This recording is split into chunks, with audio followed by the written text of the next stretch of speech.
Good evening, everybody. Welcome back.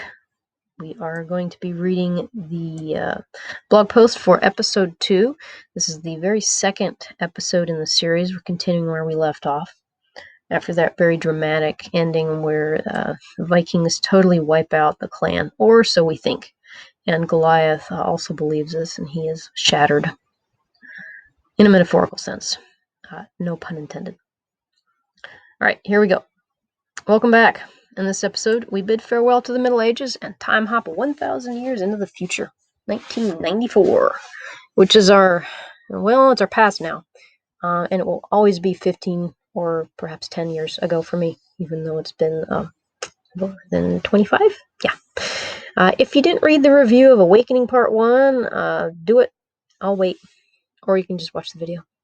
I'm going to review these as if we haven't seen the whole series, but since there's so much to discuss, when we have seen the whole series, I'll touch on those points in the 2020 moment sections. You're welcome. Season 1, Episode 2, Awakening, Part 2. Reasons for Existence. The second episode introduces a setting that will continue for the rest of the series, as well as push the Gargoyles stories forward. Main antagonist, Hakon the Viking, and modern-day mercenaries. Times, October 4th, 1994, October 1st, 994 AD.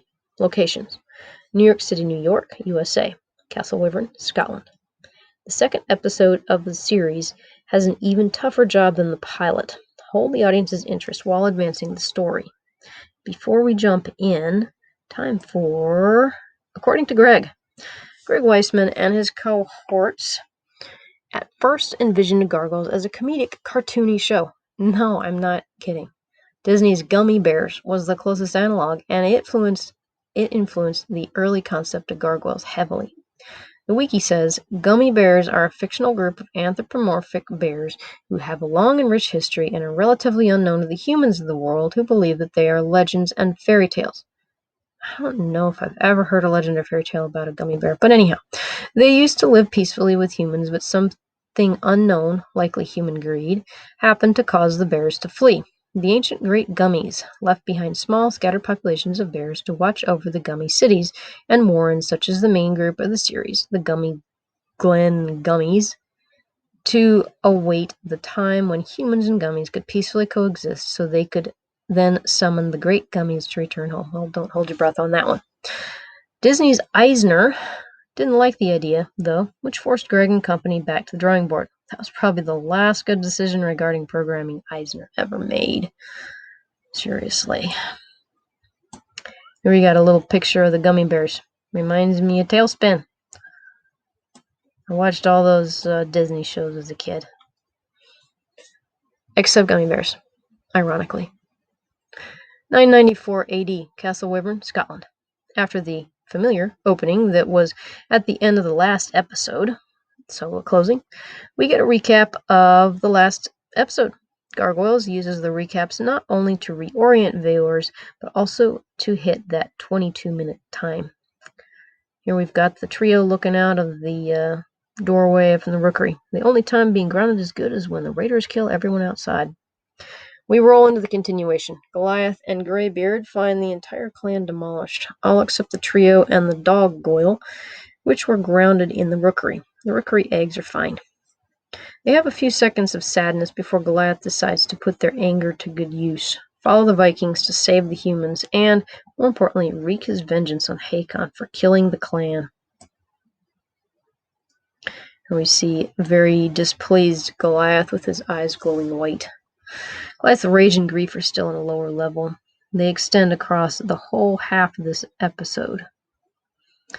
This is a realistic representation of a reaction to loss of loved ones, in my opinion.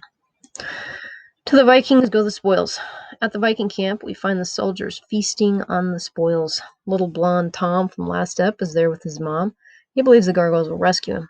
He somehow doesn't suffer from the prejudice of his fellow refugees against the Gargs. Currently, his job in the show is to make us care about the refugees. That's a tall order. I'm not sure how the Vikings were, but this doesn't look, how many there were, it doesn't look like many. We've got a little picture of their band there partying. 2020 moment. Other than Princess Catherine, remember these are spoilers, we'll see more of Tom's life/history than any other characters. Once you know he'll be the guardian of the eggs, the scene becomes powerful. It's ironic that he sides with Catherine, who was once a hater of the Gargoyles. There's Tom comforting his mom. Tom has become the man of the family. Earlier, he let his mom tell him off about the Gargoyles. Now he's reassuring her with the Gargoyles. Hakon and the captain are in a cave nearby. The princess and Magus are tied up a few feet away. The baddies are discussing the noble's fate. Hakon knows Magus is worth more alive. Cap points out that Catherine is worth a ransom from her uncle, quote, the king. King of what? Of Scotland? Scotland wasn't very unified at the time. This ransom wrangling is historically accurate. Even in battle, enemies usually refrain from killing the knights, nobility, since ransoms put bread on the table. While Hakon and Cap wrangle, Hakon rips pages from Magus' spell book and burns them. He is such a bore. Magus screams his protest. Hakon knows a sorcerer's power comes from written spells, so he hits Magus where it hurts. It's a risk since he's losing spells, but it's worth it. Here's a picture of them in the cave. Hakon is no fool. He knows these two are valuable. Enter the remaining gargoyles, all 6 of them. There they come, out of the sky. I think these creatures I would think they were demons too if I saw them dropping out of the sky. Catherine warns Hakon that he's a dead man. Not a damsel in distress. She's used to standing up to the men who try to take over. But Hakon pulls out his knife. Hakon doesn't take crap. He'll cut his losses if need be. Literally. Catherine wrenches free of Hakon's grasp and flees the cave. Good idea. Hakon and Captain chase her. If she didn't get them out of the cave, they'd go somewhere the gargoyle's wings and size would hinder him. I'm thinking the back of the cave maybe, or some sort of tunnel. Remember, humans are much smaller than gargoyles, especially Goliath. Meanwhile, Magus begins freeing himself from the ropes. Goliath follows Hakon, while the others take on the entire Viking army and win. Wow. And here we've got a picture of Magus, desperately searching his book. Magus is reunited with the Grimorum Arcanorum, and that is the name of the book. This won't end well. Magus bursts out of the cave in a rage. He thinks Hakon has killed Catherine. Magus blames the Gargs for this, because if they hadn't attacked, Hakon would have just asked for a ransom. As revenge, he casts a spell from the book Hakon was destroying. It is Dormiatus dum castellum super nubes ascendat. May you sleep until the castle rises above the clouds. I got that translation from the Gargoyles fan website. All props to them. Peak mist swirls around the gargoyles, all except Goliath, who's off seeking vengeance. They struggle, but the spell turns them to stone at night. The writers make it clear that these creatures are not too familiar with magic. They are natural, despite what Magus thinks. We've got some pictures of them in the grips of that spell. While not the classic Disney villain neon green magic, this is not good. Vengeance is mine. Here's Goliath looking ready to rip into somebody. His eyes are glowing white. Now she is a damsel in distress. You can see her in the back with Hakon and Cap holding her hostage. Hakon and Cap are in the worst situation, though. And you don't want to be on the receiving end of Goliath, though. Meanwhile, Goliath has chased Hakon, Captain, and Catherine to the cliffs on the coast. The humans are right at the edge. Hakon uses Cat as a hostage. I'm also surprised and a bit disappointed that Hakon didn't stand and fight. The man didn't have a problem when the monster was dangling him 100+ feet over the ground. When you fight, there's always a chance. When you let others call the shots, you lose. You also lose when you make enemies of your allies and forget who your real enemy is. While facing the enraged Goliath and standing at the edge of the cliff, Hakon puts the blame on the captain. Cap calls Hakon a liar. I guess Cap has a short memory. They struggle and shockingly pitch off the edge of the cliff. Another death by falling. Princess Catherine also loses her balance.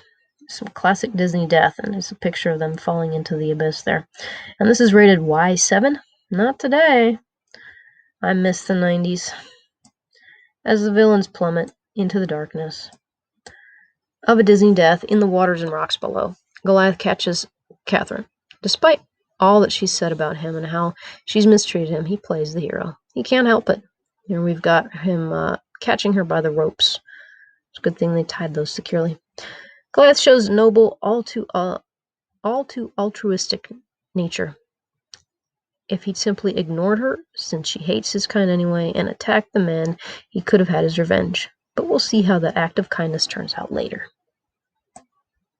According to Greg, the standards and policies, aka the censors, would allow deaths as long as they weren't visible, so off-screen, or they weren't easily replicated by normal people. So falling off a cliff into darkness below is fine, even though it's clear they smashed into the rocks below.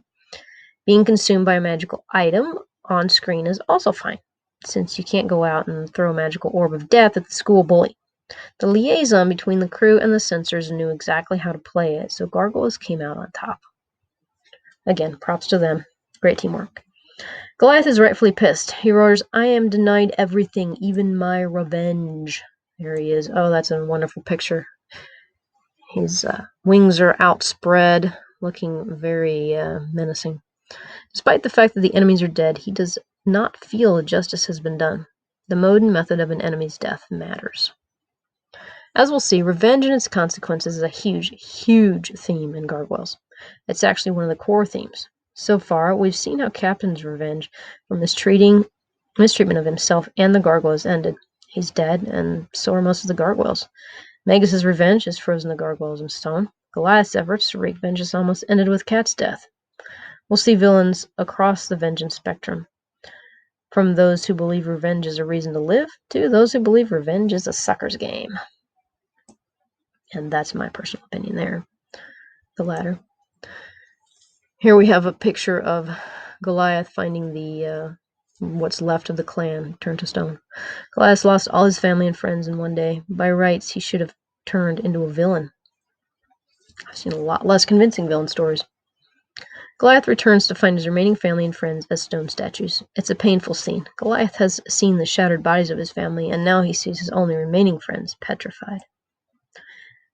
Here he scooped up Magus and looks like he's gonna rip him a new face. With the loss of the counter-spell pages in the Grimoire, Goliath sees life as he knows it go up in flames with them. To his credit, Magus is extremely regretful of his actions when he realizes he jumped the gun and blew their best chance at restoring their loss. But, as with so many of our mistakes in life, he can't undo it. Why? Hakon burned the counterspell. As it stands now, it's an undoable counter. Raise the castle above the clouds. To the creator of the spell, that was like saying when hell freezes over. I don't even know why you would come up with that as a counter. That makes no sense. But it's so the story can happen. And what a great story it is. Saying goodbye. And we've got Goliath setting Hudson, or who will be Hudson, the old guy, on a parapet. This is basically Goliath burying his people. He carries them to the castle and places them in their graves, so to speak, on the parapets. Then he charges Catherine and Magus with guarding the eggs. Next, he asks Magus to cast the spell one more time. Goliath looks very serious here. He seems to consider himself already dead after the destruction and loss of his clan. Let's break this down. You could argue that Goliath wants to be around if/when his people wake up. But Goliath knows that there's no way to break the spell. He's essentially taking his own life. And what about the eggs? There are a lot of them. He put 2 humans who aren't known for their love of gargoyles in charge of their care and feeding. The future of the clan rests with a few people who have to make it across the country and hope for shelter with Catherine's relatives. Goliath doesn't even consider, or appear to consider, raising them himself, or sticking with Cat and Magus to help them out. Here we have very shocked Magus and Cat. They're under no illusion about what Goliath is asking. Even as a kid, I know he was asking to be put out of his misery. I realize it has to be this way to move the story along, but it makes him look rather selfish. He's taking the, quote, easy, unquote, way out. Despite being clan leader, he's leaving his kids and those of his friends and family to a very, very uncertain fate. I'm writing it off as him not thinking straight after all this happened. Magus casts the spell. Goliath joins his friends in eternal stone sleep. And there we have that iconic picture of him in the thinker pose at the very top of the parapet. It's kind of a little bit dangerous spot to pick, but whatever. The slow pan up an orchestra in a mournful key give the viewer a chance to process what they've just seen. The thinker, appropriate.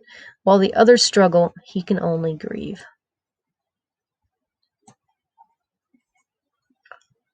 Iconic. The moon is always full in this show. Seriously, I swear. But it is a very beautiful picture. Halftime. Did anybody see this turn of events coming? The stone sleep bit. I mean, now we're getting the picture about what may be going on in New York City and how the gargoyles are around in the present. Hey, did you forget about New York City? Yeah, I can see why.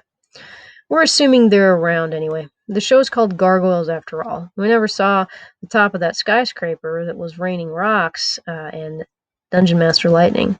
Are we suspecting there's a castle in there, above those clouds? We probably aren't, since the idea of sticking a 1,000-year-old castle on top of a skyscraper in New York City is unique and ingenious. But I digress. Leaving us here is a great place to cut. We're still in shock after seeing all the gargoyles turn to stone. We're dying to know how they'll, quote, get out of this. We saw the opening this time, so we know that we're set primarily in the present. Okay, mid-90s. We figured this last ep when we started out in New York City. We're also wondering who the new villains will be. No Vikings in New York City. They're all in Minnesota, and the Packers are keeping them down. So what will the heroes face? Next. Check back this Friday for part 2 of our Awakening post review. Well, lucky for you, you don't have to wait. You can go read it now.